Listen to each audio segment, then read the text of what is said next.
Very warm greetings to everyone. मेरा नाम doctor महिमा है। मैं आपका स्वागत करती हूँ भारत होम्योपैथी में।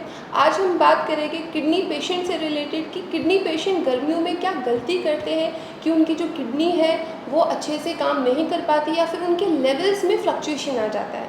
जैसे ही गर्मियाँ आती है वैसे ही हमें मार्केट में दिखने लगता है कि आम आ गया है, आम हमें खाने का मन करता है, हमें नींबू पानी पीने का मन करता है, जितने भी खट्टी चीज़ें होती है वो हमें खाने का या पीने का जूस की फॉर्म में पीने का मन करता है। अब मैं आपको बताना चाहती हूँ कि ये जितनी भी खट्टी चीज़ें होती है हम अपने किडनी पेशेंट को मना करते हैं, उनकी डाइट में बिल्कुल रेगुलेट कराते हैं कि उनको खट्टी चीज़ों का सेवन नहीं करना है।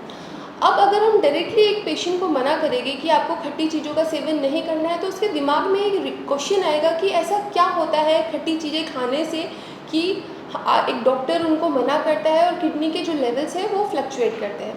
तो अगर पेशेंट को रीज़न मालूम होगा तो उनके लिए ज़्यादा बेटर रहेगा। क्यों? क्योंकि वो फॉलो कर पाएंगे कि खट्टी चीज़ों को अवॉइड करना है और वो खुद से ही अवॉइड करने की कोशिश करेंगे। तो बात करते हैं कि रीज़न क्या होता है कि हम खट्टी चीज़ें खाने से मना करते हैं। जब किसी भी पेशेंट की किडनी ख़राब होती है, किडनी फेलियर की तरफ जाता है, तब उसकी किडनी कम काम करना शुरू कर देती है। अब जब किडनी कम काम कर रही है तो जितने भी टॉक्सिन्स किडनी को बाहर निकालने हैं यूरिन के थ्रू, वो टॉक्सिन्स ब्लड में इकट्ठा हो रहे हैं। अब जितने भी टॉक्सिन्स हैं जैसे कि क्रेटिनाइन हुआ, यूरिया हुआ, अगर वो ब्लड में इकट्ठा हो रहे हैं तो वो ब्लड को एसिडिक कर रहे हैं। इस कंडीशन को बोला जाता है मेटाबॉलिक एसिडोसिस।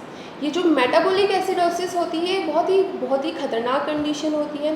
तो इसी वजह से अगर बाहर से भी अगर आप विटामिन सी या फिर खट्टी चीज़ों का सेवन करोगे तो ऑलरेडी आपका जो ब्लड है वो एसिडिक नेचर में हो रहा है और आप बाहर से भी सेवन कर रहे हैं तो वो डबल एसिडिक नेचर में हो रहा है, तो आपकी किडनी के लिए हार्मफुल है। क्यों? क्योंकि वो ऑलरेडी कम काम कर रही है और यूरिन से टॉक्सिन्स बाहर नहीं जा पा रहे। तो ये हुआ पहला रीज़न। सेकंड रीज़न है कि आपने नॉर्मली नोटिस नहीं किया होगा कि जो ह्यूमन का यूरिन होता है वो एसिडिक इन नेचर होता है। क्यों? क्योंकि टॉक्सिन्स बाहर निकल रहे हैं। अब अगर आप ऐसी डाइट लेते हैं जिसमें विटामिन सी है, जिसमें खट्टी चीज़ें हैं, आपके ब्लड को और एसिडिक कर रही है इन नेचर, तो वो आपकी किडनी के लिए हार्मफुल होगा। तो आपको अवॉइड करनी है खट्टी चीज़ें।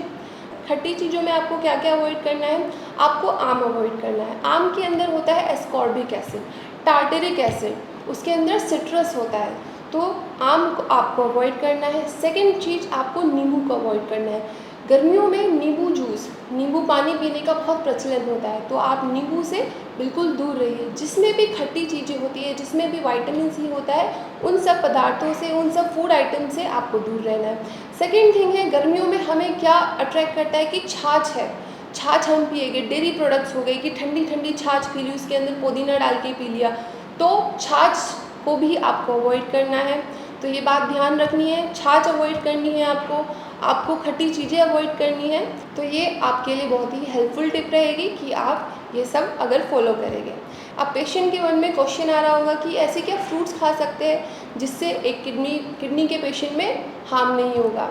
तो ऐसे फ्रूट्स है कि आप ऐसे फ्रूट्स खाइए जो पकने से पहले कसेले होते हैं और पकने के बाद वो उनके अंदर मिठास आ जाती है। ऐसे फल होते हैं, आप पपाया खा सकते हैं, आप चीकू खा सकते हैं, आप अनाशपाती खा सकते हैं और हद से हद आप एक एप्पल खा सकते हैं। एप्पल की क्वांटिटी को हम थोड़ा रेगुलेट कराते हैं। तो ये चीज़ें आप फॉलो करोगे तो आपकी किडनी के लिए अच्छा रहेगा। अब जूस में क्या आप पी सकते हैं? जूस में हम अपने पेशेंट को बोलते हैं कि अगर रुआवज़ा वो पी सकते हैं। रुआवज़ा बनता है रोज़ की पेटल से। रुआवज़ा भी तभी पी सकते हैं वो किडनी पेशेंट जिनके पैरों में सूजन ज़्यादा नहीं है। सेकंड है कि हम अपने पेशेंट को दूध जो डबल टोन मिल्क होता है वो अलाउ कर देते हैं, पर उन्हीं किडनी पेशेंट में हम डबल टोन मिल्क अलाउ करते हैं जिनके पैरों में सूजन नहीं है। क्योंकि अगर जितना आप वाटर की क्वांटिटी इनटेक करोगे आपकी जो सूजन है वो बढ़ती जाएगी। तो ये बात ध्यान रखनी है कि आपको दूध या फिर रुआवज़ा तभी लेना है कि जब आपकी पैरों में सूजन नहीं है। थर्ड है कि आप पुदीने को उबाल लीजिए पानी में और उसको ठंडा करके उसका सेवन कर सकते हैं। इससे भी आपको रिफ़्रेशमेंट फील होगी। पुदीना आपकी बॉडी में जाके थोड़ी सी ठंडक आपको प्रोवाइड करेगा। अब एक मोस्ट इम्पॉर्टेंट टिप मैं आपको बताना चाहूँगी कि हम जब अपने पेशेंट का ट्रीटमेंट स्टार्ट करते हैं तो हम उनको अवॉइड कराते हैं सबसे पहली चीज़ चाय। चाय किसी भी फॉर्म में, टी किसी भी फॉर्म में हम मना करते हैं। चाहे वो गर्म चाय पी रहे हैं या फिर आइस टी पी रहे हैं या फिर उसको ग्रीन टी की फॉर्म में पी रहे हैं, किसी भी फॉर्म में चाय नहीं लेनी है। चाय के अंदर जो सब्सटेंस होते हैं वो बॉडी में जाकर हमारी दवाइयों के एसिमिलेशन को ख़त्म करते हैं। चाहे वो आयुर्वेदिक दवाई खा रहा हो, एलोपैथिक दवाई खा रहा हो या फिर होम्योपैथिक दवाई खा रहा हो, चाय हार्मफुल होती है एक किडनी पेशेंट के लिए, तो आपको चाय बिल्कुल अवॉइड करनी है। अक्सर गर्मियों में किडनी पेशेंट एक और गलती करते हैं कि वो नारियल पानी या फिर गन्ने के जूस का सेवन करने लगते हैं। मैं आपको बताना चाहूँगी कि नारियल पानी यानी कि कोकोनट वाटर में जो पोटेशियम है उसकी जो क्वांटिटी है वो बहुत ज़्यादा होती है, और पोटेशियम अगर आप ज़्यादा लेंगे तो आपकी किडनी फेलियर के लिए बहुत ही हानिकारक होगा।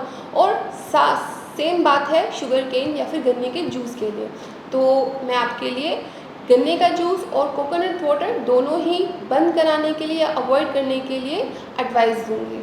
और एक और फल है जिसके अंदर पोटेशियम की मात्रा बहुत ज़्यादा होती है, वो है बनाना। ये आमतौर पर एक सबसे इजीली अवेलेबल मिलने वाला फल होता है और बहुत ही अच्छा होता है, तो इजीली पेशेंट खा लेते हैं। एक किडनी पेशेंट के लिए बनाना बहुत ही हार्मफुल होता है क्योंकि उसके अंदर होता है पोटेशियम, और पोटेशियम किडनी फेलियर के पेशेंट के लिए बिल्कुल भी अच्छा नहीं होता है।